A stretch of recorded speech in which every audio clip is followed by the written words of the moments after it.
Bonjour et bienvenue au musée dauphinois. Je suis Agnès Jonker, chargée des projets et de la communication. Je vous invite à une visite commentée du musée dauphinois et de l'une de ses expositions sur les refuges alpins. Suivez-moi.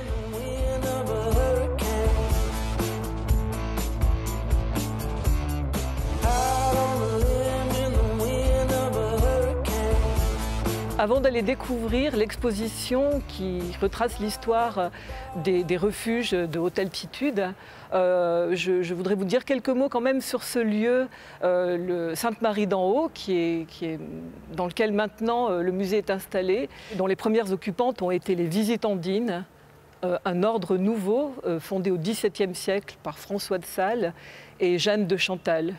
Un ordre de femmes cloîtrées qui au départ ne devait pas l'être. Mais les autorités religieuses n'ont pas permis à François de Sales de poursuivre son idée première, qui était que ces femmes devaient au contraire aller visiter les pauvres pour leur prêter assistance. Donc ces femmes sont devenues cloîtrées. Les violettes de Dieu, telles que les appelait François de Sales, eh ben, finalement, elles ont été mises sous serre, hein, puisqu'elles sont devenues cloîtrées. Nous sommes dans l'un des espaces emblématiques d'un couvent, c'est-à-dire un cloître, où les sœurs de la Visitation se promenaient et priaient et s'y retrouvaient quelquefois parce qu'il y avait des moments où quand même elles pouvaient se parler. Et les salles que l'on aperçoit derrière, qui sont aujourd'hui les salles d'exposition, étaient leurs cellules. Donc le couvent a été entièrement revu, bien entendu, lorsqu'il a été requalifié en musée. Après l'élévation spirituelle, je vous propose l'élévation en montagne avec la découverte de l'exposition sur les refuges alpins.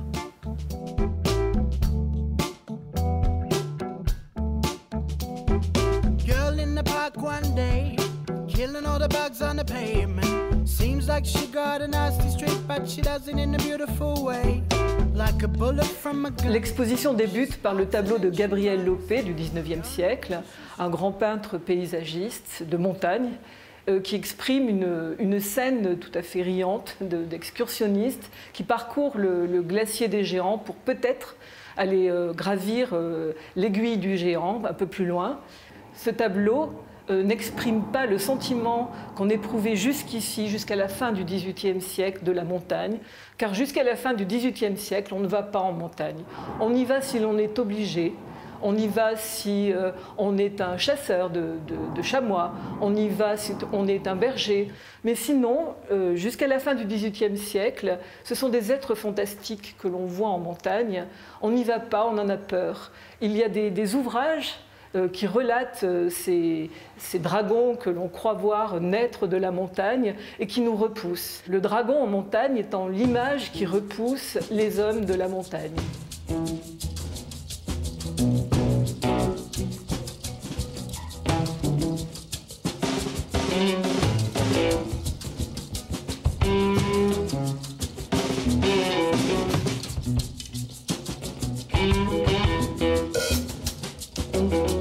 La montagne est d'abord un refuge pour les parias, pour tous ceux qui fuient la société pour toutes les raisons qui leur appartiennent. Donc dans cette catégorie, l'on trouve aussi les brigands.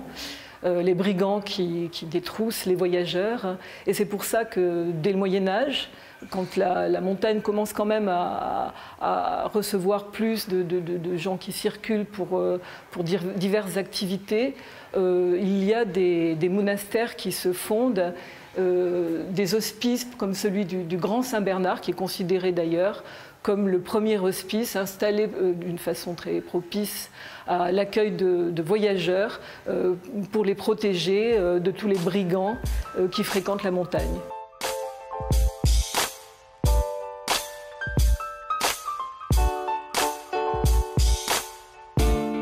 Jusqu'ici, nous ne parlons pas d'abri de montagne encore, puisqu'il faut attendre l'invention de l'alpinisme à la fin du XVIIIe siècle pour commencer à construire ces abris de montagne où les alpinistes pourront partir à la conquête de tous les sommets. C'est l'acte fondateur de l'alpinisme, c'est la conquête du Mont Blanc par Jacques Balmat en 1786. une conquête qui est largement favorisée par un homme très important dans cette histoire, qui est le Genevois Horace Bénédict de Saussure, qui était un scientifique, mais également quelqu'un épris de montagne, qui tombe en admiration à Chamonix devant la beauté de ces glaciers qui se trouvent devant lui, qui les parcourt longtemps, et qui promet une somme d'argent importante à celui qui le premier gravira le Mont Blanc. Et c'est chose faite avec Jacques Balmat, qui s'y prend quand même à plusieurs fois. Et donc il est considéré, avant même d'avoir gravi le Mont Blanc, Jacques Balmat, il est considéré comme un héros là-bas, parce qu'il bivouaque, en tentant l'ascension du Mont Blanc, il bivouaque une nuit, même plusieurs. Et de ce fait-là, il est considéré déjà comme un héros, prouvant par là que la montagne, on en a encore très très peur.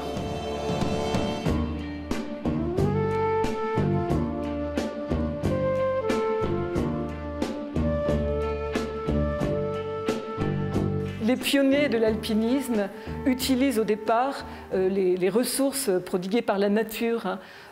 Une excavation de roche, comme ces guides ici qui se sont glissés pour la nuit sûrement en attendant le petit matin et reprendre sa course.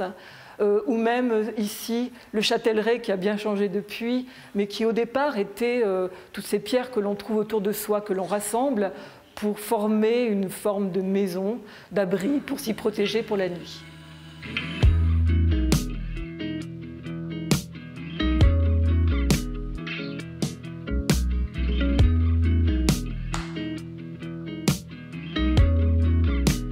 Nous voici parvenus au refuge de l'Aigle, à plus de 3400 mètres d'altitude. La fatigue se lit sur mon visage sûrement, et je suis heureuse de pénétrer dans ce refuge qui est construit en 1910 à la façon des premiers refuges, des refuges en bois. Il s'agit d'une seule pièce de 4 mètres sur 7, avec des bas-flancs. Sur lesquels on s'entasse un petit peu pour dormir les uns à côté des autres, entendre les ronflements de chacun la nuit, manger ici, tous ensemble, partager le repas. Et le propre des refuges, surtout à l'époque, la porte est toujours ouverte, on s'y retrouve et on vit quelque chose d'intense. Celui-ci a bénéficié d'un partenariat avec les Compagnons du Tour de France, les élèves charpentiers qui nous ont reconstruit à l'identique ce refuge historique. Et comme souvent au musée dauphinois, nous faisons appel au public qui nous a apporté de quoi meubler ce refuge. Donc vous voyez ici de la vaisselle. D'autres ont apporté aussi leur équipement, dont ils ne se servent pas forcément. Un équipement qui reflète à peu près les années 50 à 60, là où le refuge de l'Aigle vivait son plat.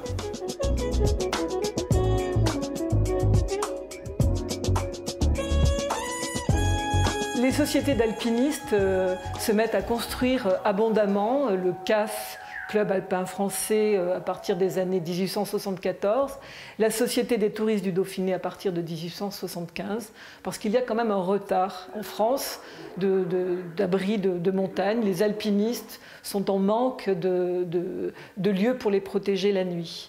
Petit à petit, ces refuges vont s'agrandir, jusqu'à avoir des pièces un petit peu distinctes pour le gardien, pour les denrées qui sont entreposées dans un lieu distinct de la pièce commune. Des chambrées vont commencer aussi à se faire pour que le public, les alpinistes qui arrivent au refuge, soient quand même mieux reçus. Comme ces constructions s'agrandissent, il y a un personnage qui intervient dans cette histoire sur l'alpinisme et qui est le gardien de refuge. Le gardien de refuge, cette personne qui à lui seul représente la famille qui accueille les alpinistes quand ils arrivent d'une course en montagne. Petit à petit s'instaure entre les alpinistes et le gardien une relation qui est importante, des deux côtés d'ailleurs. C'est ce que nous racontent tous les témoins que nous avons interviewés pour l'exposition, gardiens de refuge, guide de haute montagne, président du club de la FFCAM, Fédération française des clubs alpins de montagne, président de la Société des touristes du Dauphiné. La haute montagne développe des sentiments très forts, d'introspection sûrement également. Et à ce moment-là, se crée quelque chose que l'on n'oublie pas.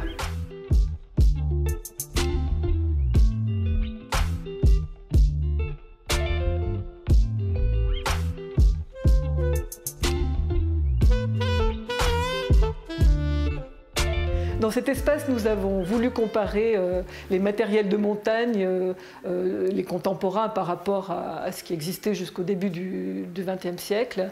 Vous voyez bien la différence entre le piolet de Paul Elbronner que nous présentons ici et celui que nous a donné Petzl pour l'exposition.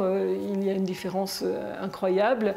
Aujourd'hui, on se protège par des casques. Hier, le casque n'existait pas.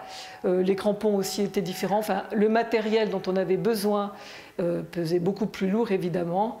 Il était donc beaucoup moins aisé d'aller en montagne hier qu'aujourd'hui par rapport à ce matériel. Par chance, nous avons découvert, en feuilletant l'un des livres d'or prêtés par le club alpin français, une des aquarelles de Paul Elbronner, alors même que nous voulions présenter son matériel. Pour nous, ça a été un heureux hasard qui a permis de compléter cette vitrine qui, sans cette aquarelle, aurait été moins sensible.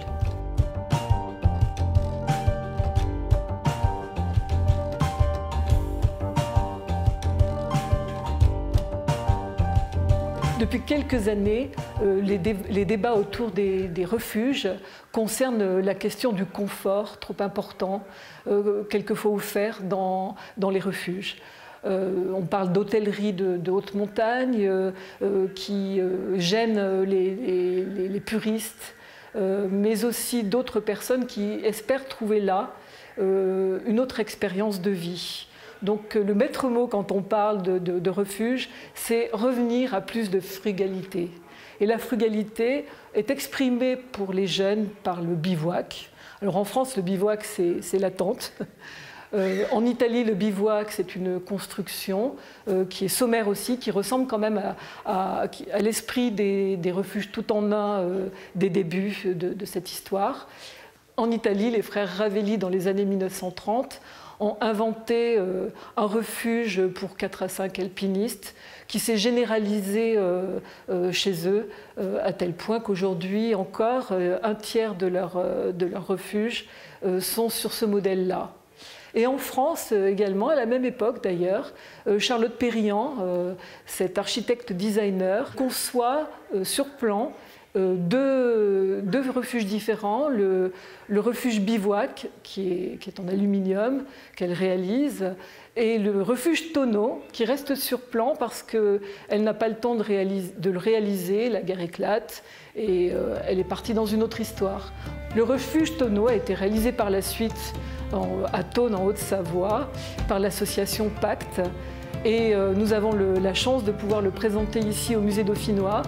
C'est une espèce de fusée que l'on observe de Grenoble et qui est une sorte d'appel à découvrir cette exposition.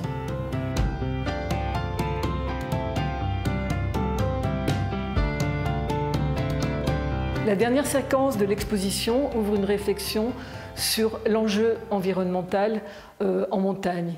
On voit bien à travers les photos qui sont montrées ici du Mont Blanc la chute des glaciers qui a des conséquences majeures bien sûr sur le climat, mais également sur les refuges. Pour les sociétés d'alpinistes, la question est cruciale puisque l'on s'interroge beaucoup sur faut-il reconstruire et où les refuges de demain.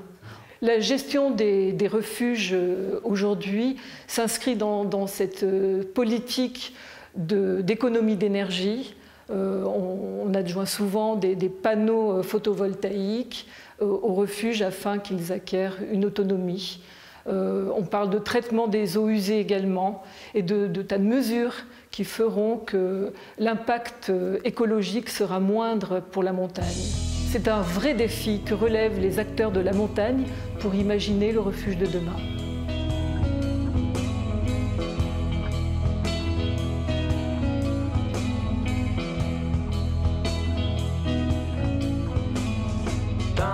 Si l'exposition vous a plu, je vous invite à consulter le numéro 88 de l'Alpe, qui consacre un numéro entier sur les refuges. La revue L'Alpe est une publication coéditée par le Musée dauphinois et les éditions Glénat. Il me reste à vous dire au revoir et à vous donner rendez-vous sur les réseaux sociaux, sur le site internet également, qui rappelle notre activité culturelle. Le musée dauphinois fait partie des 11 musées départementaux et son entrée est gratuite. J'espère vous retrouver à nouveau au musée dauphinois pour une nouvelle visite commentée.